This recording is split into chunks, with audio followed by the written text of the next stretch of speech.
Welcome back to my channel is me Doreen and तपाईँलाई फेरि पनि स्वागत छ मेरो अर्को भिडियोमा।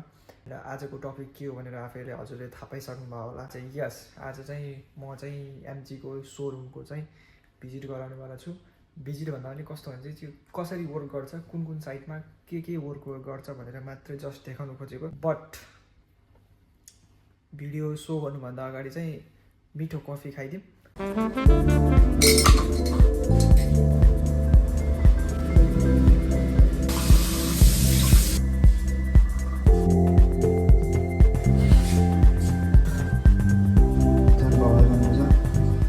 पहिला चाहिँ मैले मेसिनको कफी खान्थेँ, तर अहिले चाहिँ यो चाहिँ मैले कफी खाएको चाहिँ नेस्क्याफे रेड मक भन्ने छ। यो अहिले चाहिँ म यो हालमा अहिले खाइरहेको छु। तर फेरि यो कफी चाहिँ विदाउट सुगर एड गरेको होइन, विदाउट सुगर हो।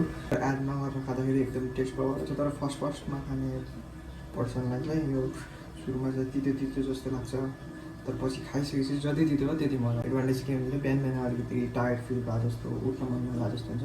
यो टक्क कफी खाइदिनु चाहिँ रिफ्रेसमेन्ट टाइपको अलिकति इनर्जी आए जस्तो हुन्छ। त्यही भएर बिहान कफी खानु एकदम राम्रो। तर मिल्क सकेसम्म एभोइड गर्नु चाहिँ, मिल्क चाहिँ नखाँदै हुन्छ। म्याक्सिमम पिपुललाई चाहिँ ग्यास्ट्रिक हुन्छ कि कफी खाने, कफी खाएर सकाएर न लेट्स बिगिन द सो के भनेर त्यही गर्नु। यसमा एपोइन्टमेन्ट लिनुपर्छ। Quick service workshop body shop भनेर यहाँदेखि टोकन लगेपछि यहाँको एडभाइजर गएर चेक गर्छ। त्यसपछि क्विक सर्भिस हो कि वर्कसप हो कि अनि बडी सप हो भनेर हुन्छ। अनि कति टाइम लाग्छ के हुन्छ भनेर चाहिँ अनि चेक गरिसकेपछि बल्ल थाहा पाउँछन् कि। अनि त्यसपछि यो एडभाइजरहरू बस्ने ठाउँ, यो कस्टमर वेटिङ गर्ने ठाउँ बसेर चिया खाएर मजाले बस्ने पनि छ। अनि त्यसपछि यहाँदेखि चाहिँ अनि बल्ल गएर चेक गरिसकेपछि बल्ल कहाँ कुन प्लेसमेन्टमा जाने हो त्यही प्लेसमेन्टमा गएर स्विच हुन्छ। चाहिँ क्विक सर्भिस हो।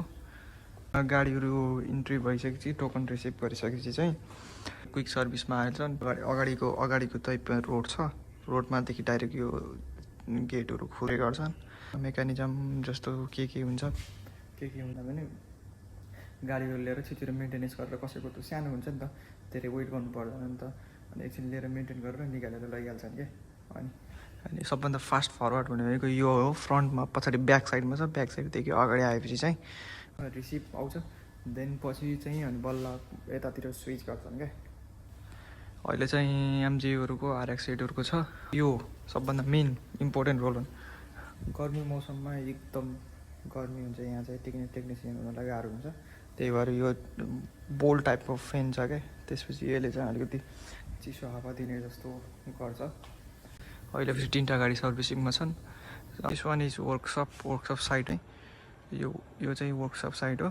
यहाँ चाहिँ वर्कसप भनेको चाहिँ कस्तो हुन्छ, इन्जिनहरूको कुनै पार्टहरूको चाहिँ अनि त्यसपछि मेन्टेन गर्नलाई चाहिँ यहाँ म्यानेज गर्नलाई यहाँ लिएर आउँछन्। अनि म्यानेज गरिसकेपछि सबै कारहरू स्टेबल कति दिनसम्म के हुन्छ, के सामान चाहिन्छ त्यो सामान लिएर चाहिँ अनि यहाँ प्लेसमेन्ट गर्छन् क्या।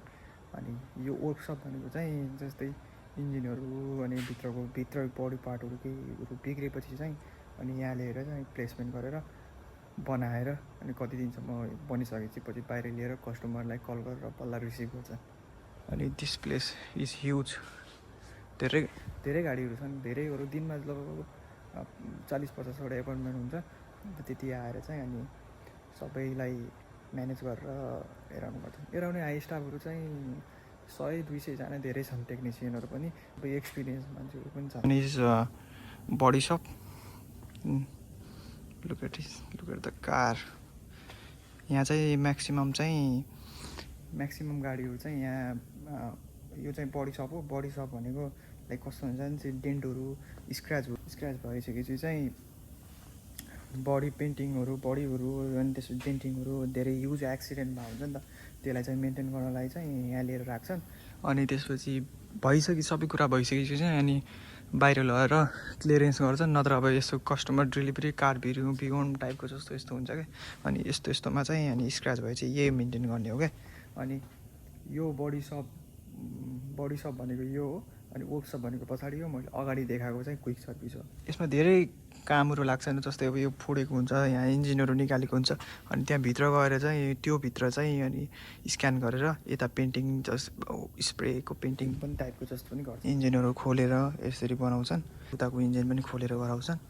दुईवटा इन्जिनहरू बनाउँदै पाले सबै कुराहरू स्टेप बाई स्टेप हुन्छ क्या, सबै कुरा म्यानेजिङ स्टेप बाई स्टेप हुन्छ। सबै एमजीको पनि सबै स्टाफहरू राम्रो हुन्छ, एकदम फ्रेन्डली टाइपको, अनि त्यसपछि कोअर्डिनेसन टाइपको हुन्छ क्या, सबैजना रमाइलो र गर्ने टाइपको हुन्छ। यता साइडतिर चाहिँ यो पेन्टिङ गर्ने साइडहरू। सो क्विक सर्भिस भयो, वर्कसप भयो, बडी सप भयो, 3टा भइसक्यो। पछाडि सोरुम साइड देखाउँछु।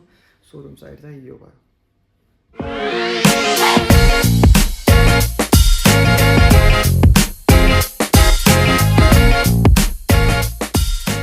कारहरू यस्तो लाग्छन् कलेक्सनमा। दिस वान इज सोरुम, अनि सो यु समथिङ सबै कारहरू, जिटीहरू, RX-8हरू, RX-9हरू सबैहरू एकछन् क्या। अनि look at this view, nice छ, बाहिरको भ्यू पनि नाइस छ। त्यतिर सबै पार्ट्सहरू टाइपको जस्तो 25 लाइक जस्तो टाइपको यहाँहरू पनि छन् सबै। Take a look at this ambience, nice. And this one is car, new car. यो चाहिँ MG7 हो, अस्ति मैले चलाएको जस्तो सेम नै हो र यो चाहिँ। Thank you so much guys for watching this video, and hope you like this video. And केही कुराहरू चित्त बुझेको छैन, केही कुरा चित्त बुझेको छैन भन्दा पनि केही कुराहरू मलाई सजेसन गर्नु छ भने मलाई कमेन्ट गरिदिनु होला। and don't forget to subscribe, and thank you so much for watching this video, and see you on the next vlog, and bye bye. Thank you.